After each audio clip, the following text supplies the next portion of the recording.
guys, welcome back to the Best Practices Show podcast. I'm so glad you're here because we're going to keep bringing it with great information to help you create a better practice and a better life. And one of the conversations in dentistry that comes up quite frequently is about dental overhead. And today I have an amazing coach.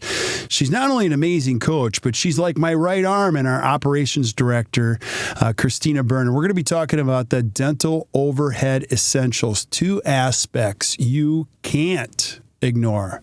Chris, thanks for being back. I always appreciate you. Hey, good to be back. Yeah, you're one of my favorite things to do. Yeah, and you're just coming back from Italy, having a good That's time. Right. So I was not thinking about overhead last week. No. But I'm thinking about it now. Nor should you. So, and if you guys don't know, you haven't experienced Chris. Chris is just amazing. I always say everybody should have a Chris, you just can't have ours. She's amazing. She keeps us on the rails, keeps us focused, and she's also the leader here of all of our coaches. So one of the things that we do, if you don't know what we do, is we're practice coaches. And so we coach great practices all over the country that aren't necessarily broken. They're just looking to get better. And this is a really important subject. So, Chris, give us a little like the why. Why is this important? Well, every decision you make has to be made from a point of knowledge and understanding. And if you don't know what the overhead in your practice is, there's just no way to make really smart business decisions about, can we hire? Can we buy that new CBCT? Should we drop insurance? All of those things, all those big decisions that you make as a business owner, if you make them without understanding and knowing what your overhead is, you can get yourself into a lot of trouble. Right. And, part of the narrative, like dentistry is an amazing profession. But a lot of people are like, don't worry what your overhead is, just produce a little bit more. And that's like saying, don't worry what your cholesterol is, just keep running. Right. I think there's a certain point where your overhead is going to get caught up to you. And at the end of the day, cash is to your practice what oxygen is to your body. So there has to be a sufficient amount enough left over. And people point to overhead, and this isn't this podcast, but if you listen to the previous podcast, one of the factors that's influencing overhead that nobody talks about are write-offs, because you're equipping your practice and you're working a third of your days for free. But that's for another conversation. So what do I need to know more about this? Like, how do I break this down, Chris? So basically, if you think about what is comprised in your overhead, it's typically every expense outside of what we pay our doctors, and that could be you as the owner of the practice and your associates.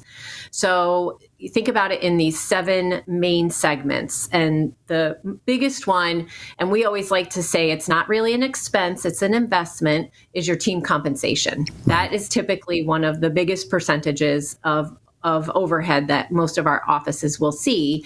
So team compensation, your facility and the equipment that you have inside of your practice is part of another segment. Operations, which is like your general administrative type of expenses, the things that typically it takes to run the front desk area of your practice, or what's going to fall under operations. Your lab fees and your dental supplies, your marketing expenses, and then what we call discretionary. So these are the areas where, if you want to do any charitable contributions or things like that. Sometimes a discretionary expense might be, we're putting our cell phones through the practice or something like that. So that's kind of a little bit up in the air. We can call it what we want, but it is those 7 main segments. And to your point earlier, it's really important to understand what they are and to know how important overhead is, because we run our practice and our overhead expense is for what we produce, but it's not for what we collect. So when we are doing those write-offs, and I know that this is going to be part of another podcast, multiple podcasts, we are not collecting everything that we can to pay our overhead to produce what we need to produce. So it gets a little bit dicey and a little bit tricky when you look at why overhead is important and why it's so important to understand it and see where those dollars are going. Yeah, I totally agree. And part of this, and we're going to take you through this, is knowing your overhead, you can start to understand it more. I think one of the biggest challenges any of our clients have is just how to start tracking it. Once they start tracking it, you think to yourself, oh my goodness, how am I spending that much money on whatever? And you're right, it's a function of that expense against your collections.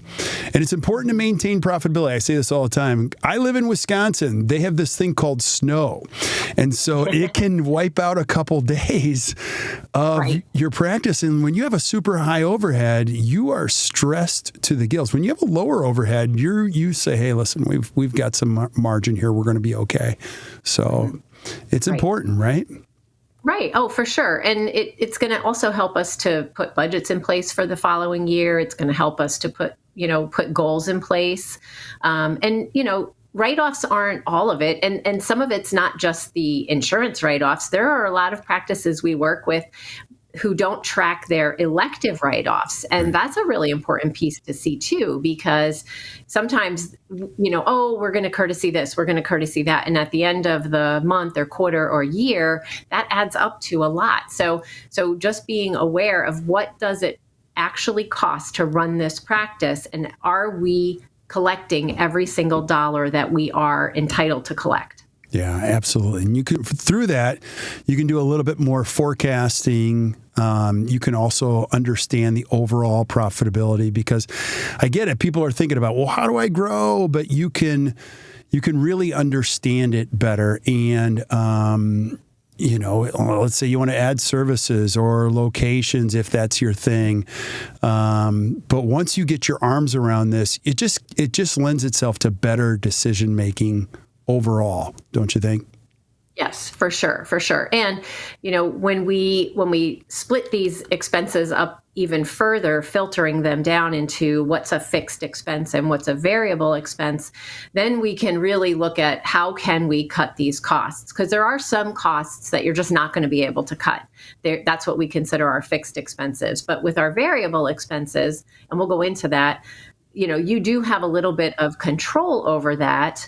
But ultimately, in the end, the way you help to manage and control your overhead is to collect as much as you can collect, because the dollar amount might still be the same, but it becomes a smaller piece of the pie when we have more collections coming in for that. Totally. Now go back to the fixed and variable expenses. Can you describe that or define that for us?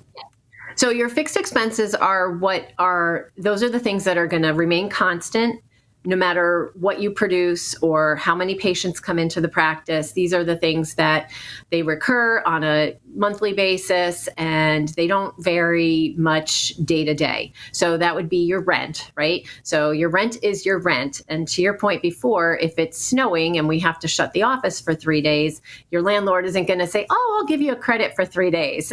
So that's going to stay the same regardless of how many days you work, how many patients you bring in, what your production is.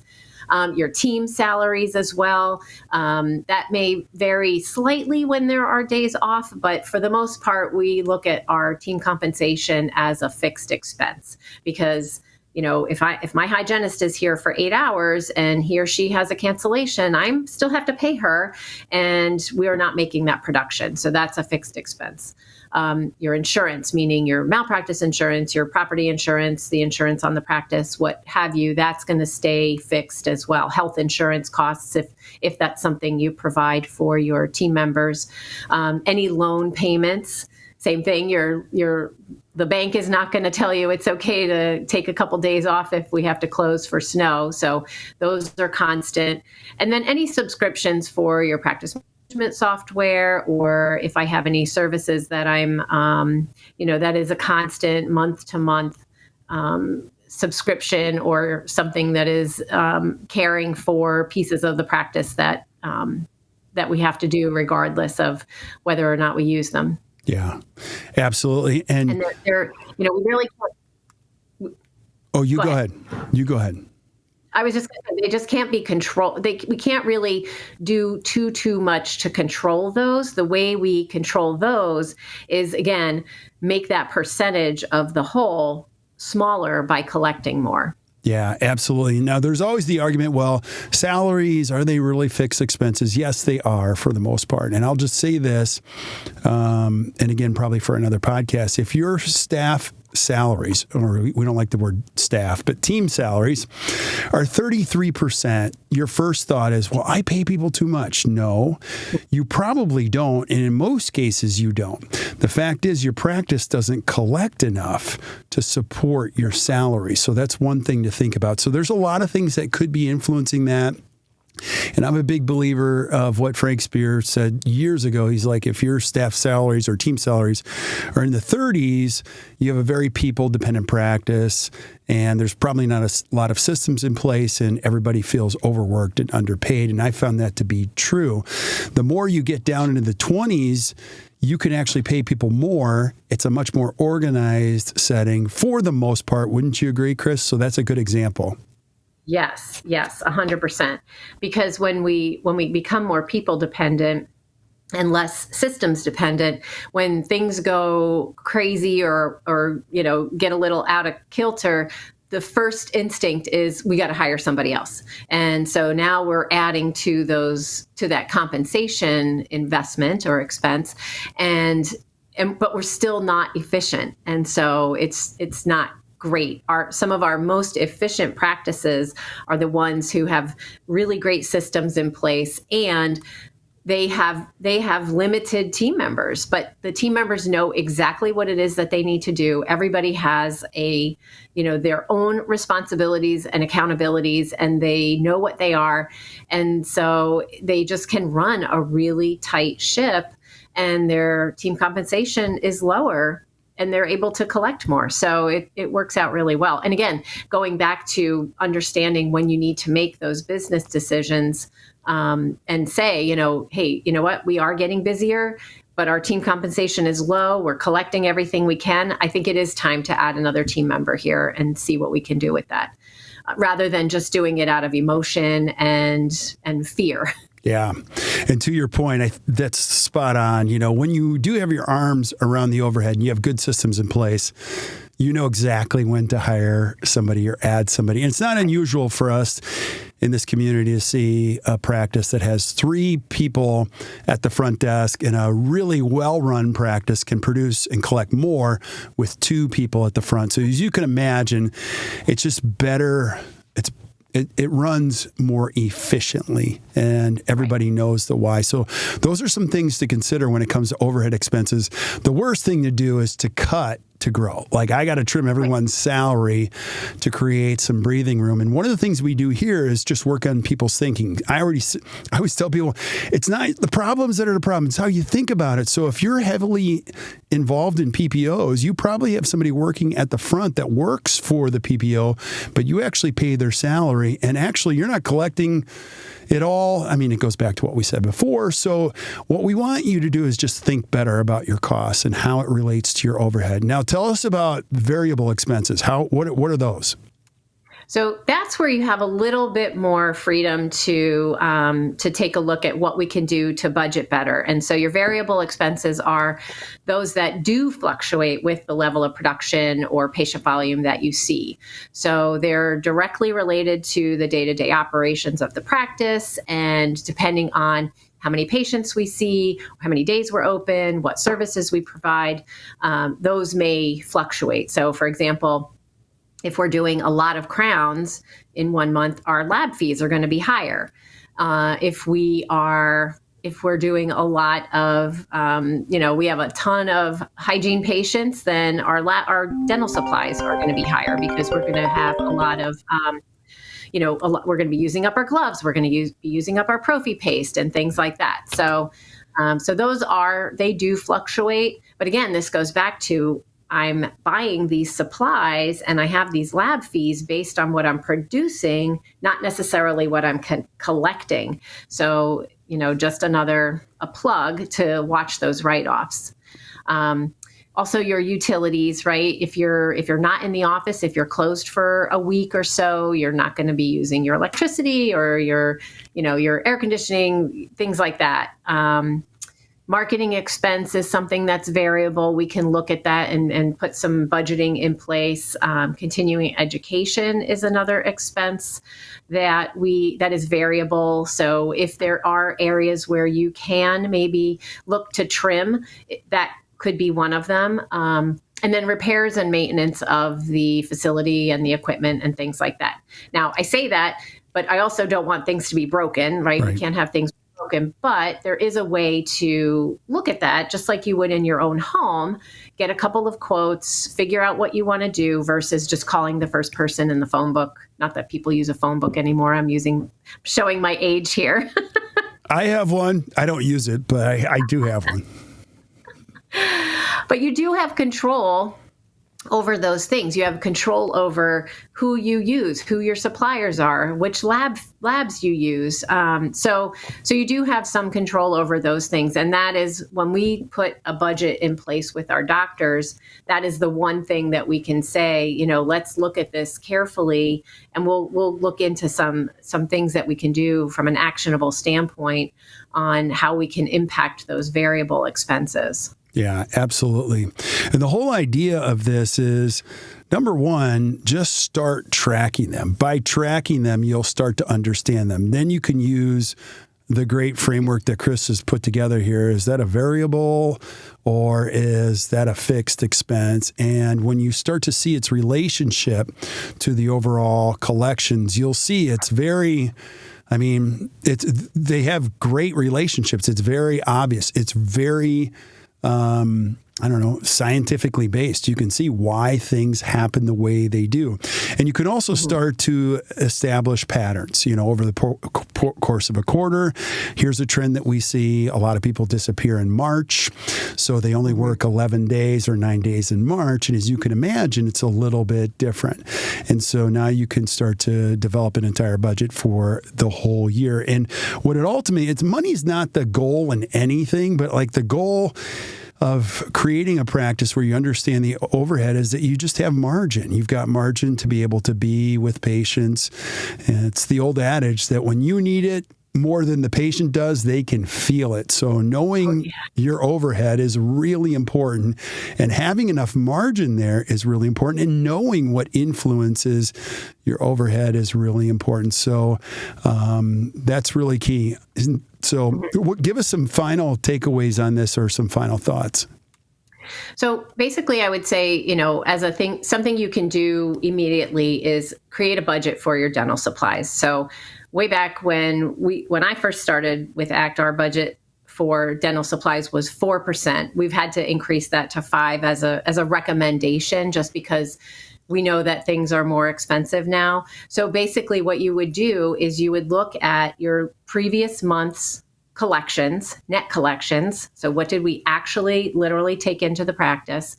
And 5% of that should go to supplies. And so I say that as a guide, right? I don't want anybody running out of anything. But what you want to do is put somebody in the office in charge of that. We love giving autonomy and accountability to team members. And you will be surprised when you say to Susie, Susie, this is what we're going to do. We need to make sure that we run a profitable business. And one of the things we need to do is make sure that our supplies are on track. And so most of the time, Susie is going to be really excited with that extra responsibility, and they will often watch your money better than you might. Yeah. So, have them really take ownership of that, and you'll be surprised at how well they can do with that. And then you just have a quick meeting with Susie once a month and go over it, and she can come to you and say, hey, doc, 5% of last month's collections was this. This is what I plan to spend on supplies this month.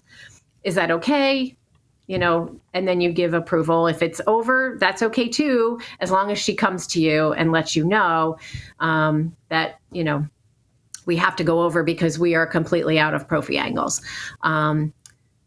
Giving somebody that freedom and that autonomy is really helpful. Yeah, when they have a target, just like you said, and I think Barrett's a big fan of like, hey, when Susie goes over, just come to me at the middle or the end of the month and let me know why we need to go over. So that's a big thing. And again, a big thing of this is just having a system for it. So of what we need. A second piece to that is once you give Susie the autonomy to do this, he or she can think a little bit better. It's about keeping what we need on the shelves. Back in the old days, I remember people used to order pallets of boxes of gloves. You know what I mean? Like, why would you do that? Well, they're cheap, so we'll buy them all now. Well, you're tying up valuable dollars in inventory, and you don't even know if you're going to use that. So, you've seen a lot of different efforts where people will actually tape off sections of shelves and know that there should be 6 bottles in this area of this. So getting your arm around the actual inventory that you need. And you don't have to think about this, Doctor. Team members are brilliant at figuring all of this out and making sure. And trust me when I say this, your supplies have very little to do with your overall profitability. Yes, stick to Chris's. I mean, it might affect it if your supplies are 13%. That's silly. But yeah, I love that. And so tell us more about lab fees, though.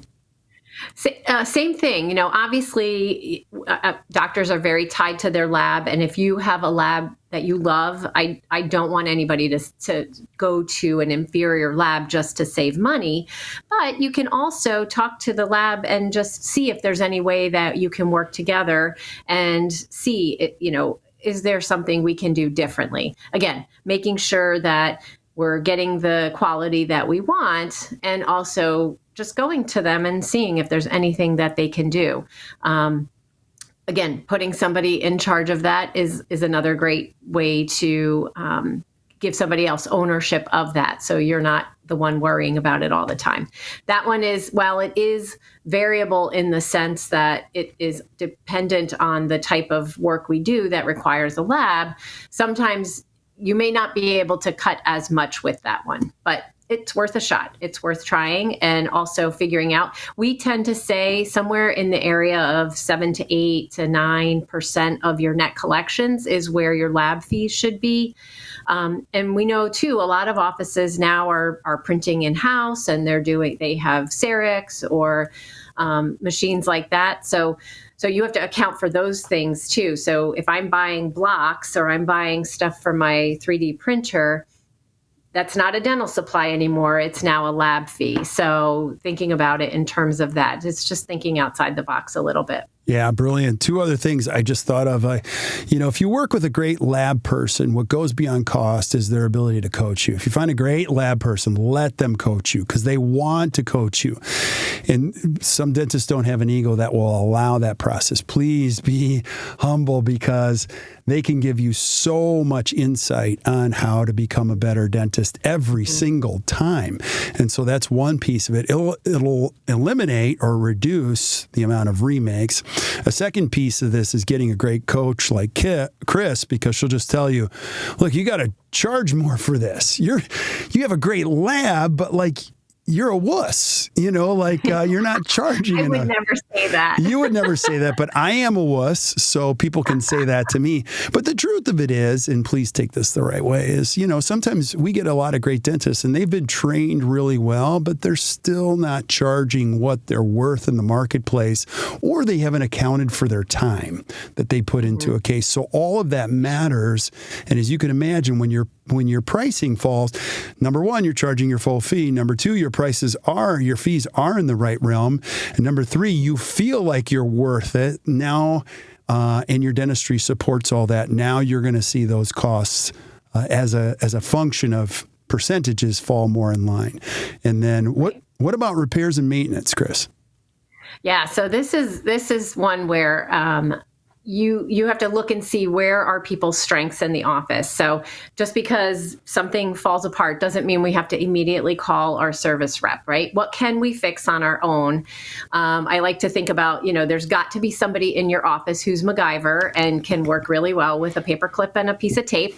My sister is like that. She is totally MacGyver. She could take her car door off and fix the window all by herself because she watched a YouTube video. So do that first, right? Just see if we can fix stuff in-house first. And then have somebody in-house again, who is not just the one who is the MacGyver, but are they the person too who's going to arrange all of this? We did a webinar, or we actually did a live course a couple years ago with Ariel, and she talked about having a sheet of paper that has every single repair person, what they fix, what their phone number is, things like that, so that you can immediately talk to somebody, figure out how to get this thing fixed. I think too, if you look at having a list in the break area, so that, if something's not working or it's broken or it's something that we don't need to fix today, but we want to make sure that we get it fixed at some point, start a list. So when your repair person comes, you can say, hey, Jimmy, I've got 17 things I need you to do today, instead of just like calling him and having him come once a week to fix something different. Yeah, totally. And then another thing to consider as far as repair, it's the same in your practice as it is for your home.